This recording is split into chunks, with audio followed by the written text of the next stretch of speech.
let's talk about Obi-Wan. Let's talk about the finale. So, for those of you who have been following the reviews, and for those of you who haven't been, just to recap very briefly, obviously, just like with everyone else, this has been one of my most anticipated MCU Star Wars properties in a long time. I was looking forward to it immensely. Ewan McGregor is amazing. But what I had always said from the very beginning is that this is a show that's tricky because you know the fates of every single important character except for basically Reva. You know Obi-Wan's going to survive. You know Darth Vader's going to survive. You know Luke Skywalker, Leia is going to survive. Bail Organa is going to survive. Owen and Beru are going to survive. The Grand Inquisitor is going to survive. That was a little bit of a surprise. And because of that, I think fans got kind of upset because, the Grand Inquisitor has to survive. And it's a show that is weird because it's balanced on stakes of the confrontation between Vader and Obi-Wan that you eventually know the outcome of. Obi-Wan has to win the fight because in episode 4, unless you want to break canon, in which case that's even worse for you. I rewatched the clip, by the way, right before I started recording this episode 4. When I last saw you, I was the learner. Now I am the master. And yeah, I mean, they adhered to canon. Darth Vader got beat. Squarely beat.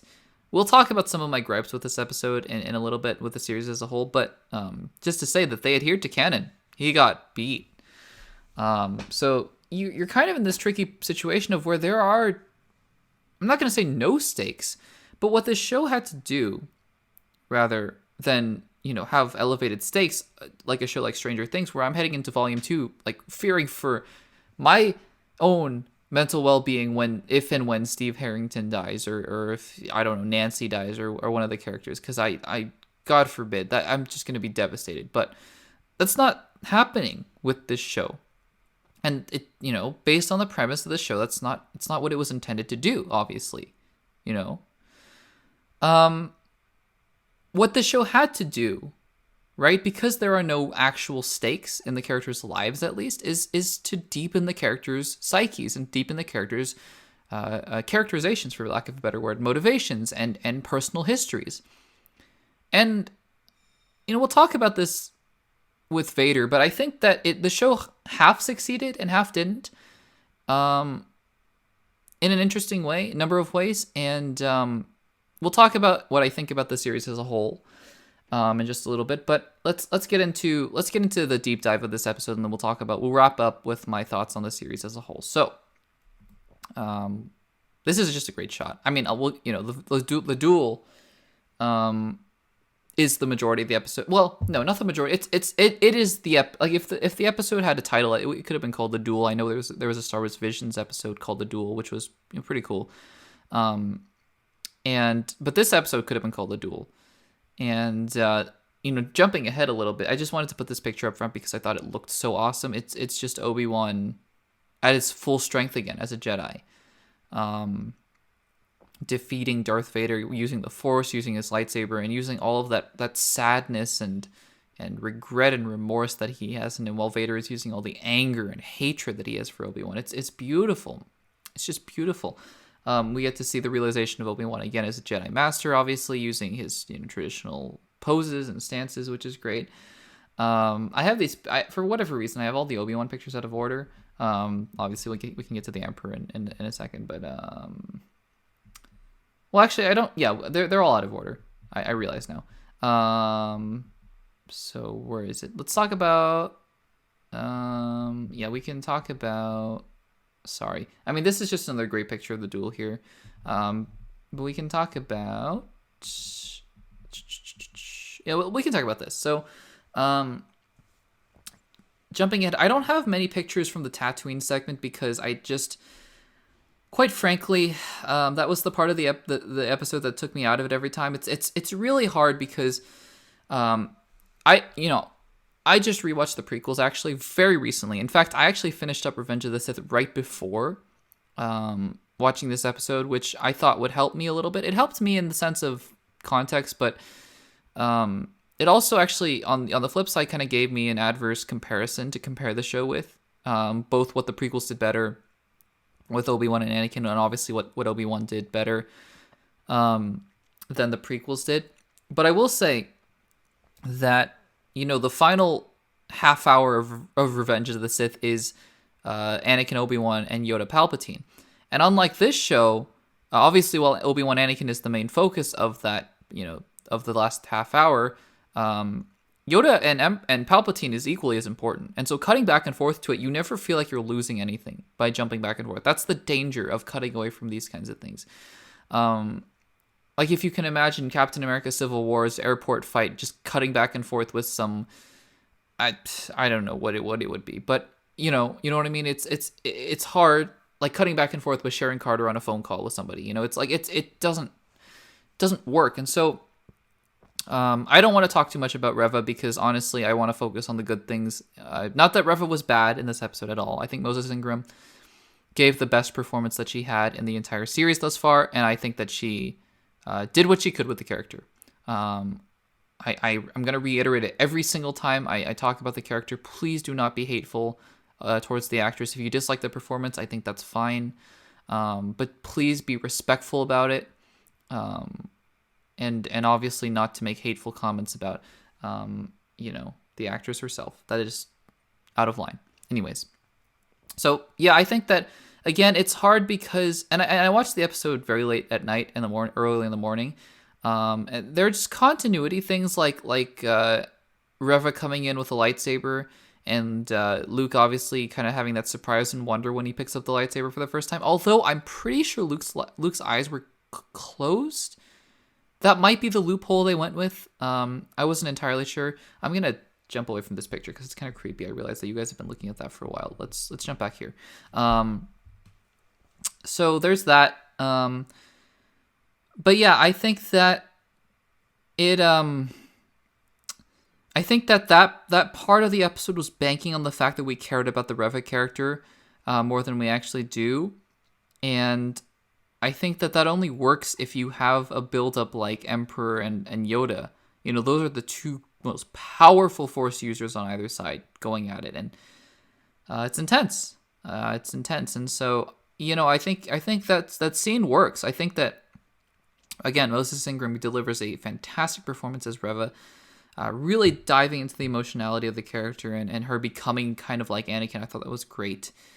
It didn't really belong in this show because this show didn't really establish her character like that. So that's all I'm going to say about that. Let's get back to the good stuff. Let's get back to the duel. So obviously you have Vader and Obi-Wan, and Vader's just going at Obi-Wan, and he's burying him under rocks, and I really like that, that whole mini flashback thing and flash forward thing where he's, seeing the memories or hearing the memories of Anakin, but also, that's the past, right? But he sees the future as well, Luke and Leia. And I think that that's a really great bridging of canon. I think that canon, for the most part, we were kind of worried. I have a couple things that I go, you didn't fit great in canon. Just by proxy of doing an Obi-Wan show facing Darth Vader in between 3 and 4, it just didn't really make some sense. We'll get to that in a second. But for the most part, I think they adhered to canon fine. I think that it's hard because obviously the visual style of the original trilogy, the lightsaber fights were much more just kind of poking at each other with glowy sticks. And you don't even see things getting cut off until episode 5. Just Vader kind of taps Obi-Wan on the side of the cloak and he disappears. So to see Obi-Wan, do this earlier, obviously he's an older man in episode 4, but it's kind of like, oh, well, you had that in you the whole time. And to see Vader just choking people by flicking, them with his wrist, and seeing him in Rogue One 5 minutes before A New Hope, it's kind of like, oh, so you guys, we're just retconning the fact that it's like, they just lose this ability all of a sudden. It's kind of something you have to go with. I'm not too bothered by it, but it's still just something to note.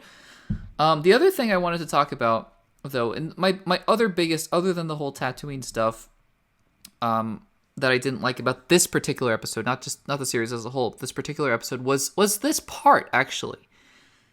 Look, I think that this concept is brilliant, right? You cut off half the mask, you see the face behind it, and you have Hayden Christensen delivering dialogue that is emotional, I killed Anakin Skywalker. That's great because in episode 4, Obi-Wan tells Luke that your father was killed by a Sith Lord named Darth Vader or whatever. That's great. What's not, I'm not going to say it's not great. And I understand if everybody has, that everybody has a completely different experience with this, with art. Another, really cool shot. But this scene was a carbon copy of Rebels. And I'm not going to lie to you, because, and this is important to me. I promise you, I'm not trying to just nitpick. I promise you this is important. When I was watching this episode, and when this happened, immediately I was brought back to this scene in Rebels. And immediately it took me out of this show, because this is exactly, almost line by line, the same scene in Rebels. I'm not even kidding. Like, there's a moment where Ahsoka goes, my master is dead or something. And Obi-Wan goes, my friend is dead. And Ahsoka says, I will avenge him or whatever. And on the one hand, it works because it works. It's like, look at this, right? Like, look at this. On the other hand, it's frustrating because it almost feels like they couldn't think of anything better to do. And I know that the mask cutting, it's something you kind of have to do, and it works. It's great. But it was at this moment that I kind of started wondering to myself, why am I not feeling as emotional as I do when I watch this scene? Because trust me, I don't like Rebels, by the way. I don't like Rebels as a show. We can talk about that in another point, because anyways. But there are scenes and there are episodes and there are moments and characters in Rebels that are just fantastic. Like Clone Wars level fantastic. And this is one of them. This scene between Ahsoka and Vader is one of the best scenes in Star Wars history. And every time I watch it, every time I hear, I see Ahsoka cutting off the part of the mask and falling to the ground, and Vader start wheezing, and Ahsoka turns around and Vader says, Ahsoka. But it's Matt Lanter, it's Hayden Christensen, or not Hayden, it's Anakin Skywalker saying Ahsoka. And they're just looking at it. I tear up, because this is the buildup of these two characters culminating in this moment. And that is exactly what this should have been. And it wasn't. And I don't know why. And frankly, I think it's because this is what the show was. It was a fun moment. But a moment is not a moment, or it's not emotional without things to build up towards it. And frankly, what I think the problem with Star Wars and Marvel so far in their TV shows, other than Miss Marvel, which I just talked about, is that the MCU and Star Wars shows on Disney Plus have been a series of moments. Fun. You can go on YouTube and watch awesome clips from all the shows, whether it be Loki and Mobius and their conversations, and Loki at the TVA, or whether it be Sam Wilson with Isaiah Bradley and Sam Wilson, Bucky Barnes versus U.S. Agent, or whether it be White Vision and Vision talking, and the wonderful "What is Grief" line and scene, or whether it be Rogers the Musical. These shows have moments, but other than really WandaVision and Miss Marvel so far, and again, I'm going to include The Mandalorian in that. I don't think The Mandalorian is as good as a lot of people think it is, in my opinion. Obviously, it's not an indictment on any of your opinions. I know that everybody loves The Mandalorian. I am in the minority. I don't think it's bad by any means. I actually just started watching a show called Supernatural, which I'm really enjoying so far. That show is a very similar structure. I'm not going to go on too big of a tangent on The Mandalorian, but just to say that the Supernatural, each episode is its own thing. It's its own contained story, actually, almost like Goosebumps in a sense. But every episode, you are reminded of the overall story, and you are making progress towards it. There are entire episodes of Mandalorian seasons 1 and 2 that I can just cut out, because they're just side adventures. They're like a 35-minute, not YouTube video, but like a day in the life with Mando and Grogu. And that's frustrating to me. It really is. I'm not saying that Obi-Wan is the same. Obi-Wan had a story, but I don't think it focused on the right parts of the story. I think that the Reva part was just too much. I think the Leia part, while I love the actress who plays Leia, I think she was just so great, especially towards the end. She needed to be done by episode 2, episode 3 even. I do love the emotional moment though. I teared up a little bit when Obi-Wan was telling Leia about Anakin and Padme. And I teared up a little bit because that was built up in this show, and that's what this show wanted to be. It wanted to be mostly actually Obi-Wan and Leia, not Obi-Wan and Vader. But I think that if the entire show had been Obi-Wan and Vader and Clone Wars flashback, I'm not saying that it had to have Clone Wars flashbacks, obviously, but, just for example, Clone Wars flashbacks to where they were brothers, and that by the time you get to this duel and this moment, this moment, that it should have honestly made me weepy. Like this one did. This one did. And it didn't. And that's really unfortunate. So again, I'm not knocking this final episode, but I think this final episode is emblematic of the series as a whole. That, this series is a great series of moments with these characters. I'm always gonna, enjoy watching the Obi-Wan Vader stuff from episode 3 of this series, part 3, I should say, not episode 3, because that gets confusing with Star Wars. I get it. I'm always going to enjoy watching Vader pull out an entire ship with the Force. I'm always going to enjoy Vader and Obi-Wan's duel at the end. It's fantastic. It's phenomenal. Although, not to get too nitpicky here, there was a lot of shaky cam here, which kind of bothered me, especially after having watched the prequels right away, because it kind of really felt like TV budget versus movie budget, where even though the prequel fights were so over choreographed and almost like dancing, at least the camera angles were wide and they were steady for the most part. It's a nitpick. I know it's a nitpick, but anyways. But again, this show is a series of moments in the life of the character between episodes 3 and 4. And to be honest, I don't know how to feel about this show. I don't think it's bad at all. But I think that at the end of the day, it had a problem focusing on a story. I think Deborah Chow did a good job. I think Hayden Christensen, Ewan McGregor, Moses Ingram, Rupert Friend, who else? Vivian Lyra Blair. I think they all did a great job. But I think the story was just a little unfocused. And I'm sure it was a blast to film this series because obviously Ewan McGregor is stepping back into the role. And I hope he comes back if the rumored Cal Kestis series is true. Maybe he'll come back for a little bit. Obi-Wan Season 2, I won't be super excited. But if they have a story, fine, do whatever. Qui-Gon, we'll get to Qui-Gon in a second. But it's just a little disappointing when you have a show that is so unfocused in its story, when you have other shows like The Boys, like Stranger Things, which is just incredible, like Supernatural like these shows do it so well and so much better. Even The Office, a sitcom. Each episode is its own individual story, but there's an overall story. There's, Dunder Mifflin and Paper and Ryan, the rise and fall of Ryan and Michael Scott and all these sorts of things. So yeah, I'm a little frustrated, I'm a little disappointed, but overall, I really enjoyed the finale. And I will say, we'll talk about a couple last things here before we close out this episode. We'll talk about Qui-Gon. We'll talk about the Emperor next. But I will say that this is probably the best individual Disney Plus finale, as in you look at just the individual strengths of each of the finales as their own episodes. WandaVision episode 9 wasn't fantastic. It had its great moments. It wasn't fantastic. Falcon and Winter Soldier episode 6 wasn't great, in my opinion. Loki episode 6 was pretty bad, in my opinion, honestly. I know that varies from person to person, especially contingent on Kang, which is fine. Hawkeye episode 6 was kind of bizarre, with Kingpin especially, and Moon Knight episode 6 was a little lackluster for me. So, and obviously, I should say this also has to stack up with Mandalorian Season 2 finale, which was really fun, really fantastic. Mandalorian Season 1 finale was pretty good.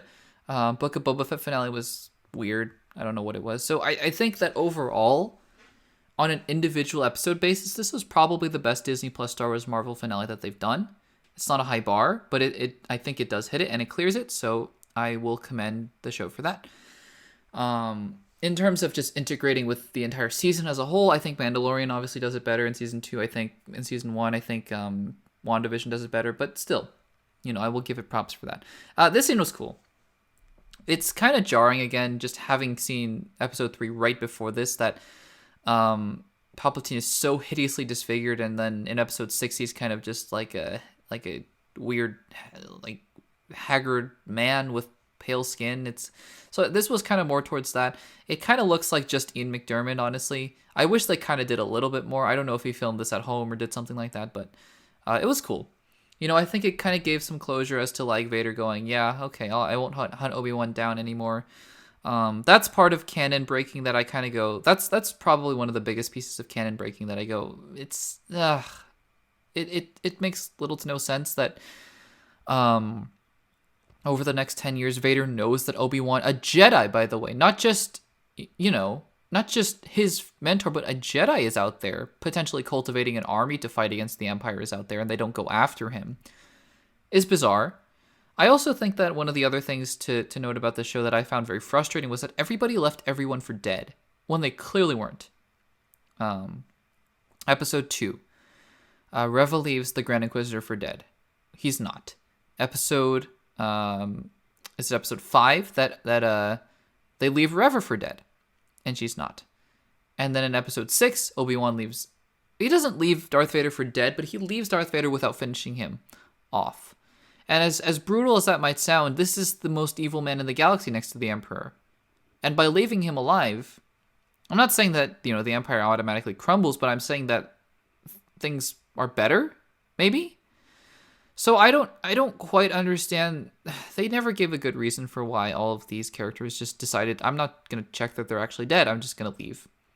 I don't know. It's kind of weird. I think also even in this duel, Darth Vader leaves Obi-Wan for dead in the rubble, and then he comes right back. So anyways, seems like a nitpick. I don't think it is, but at this point, whatever. The hello there was fun. I think that's great because obviously it's established in A New Hope that Luke and Obi-Wan know each other vaguely. And that's cool. I like that.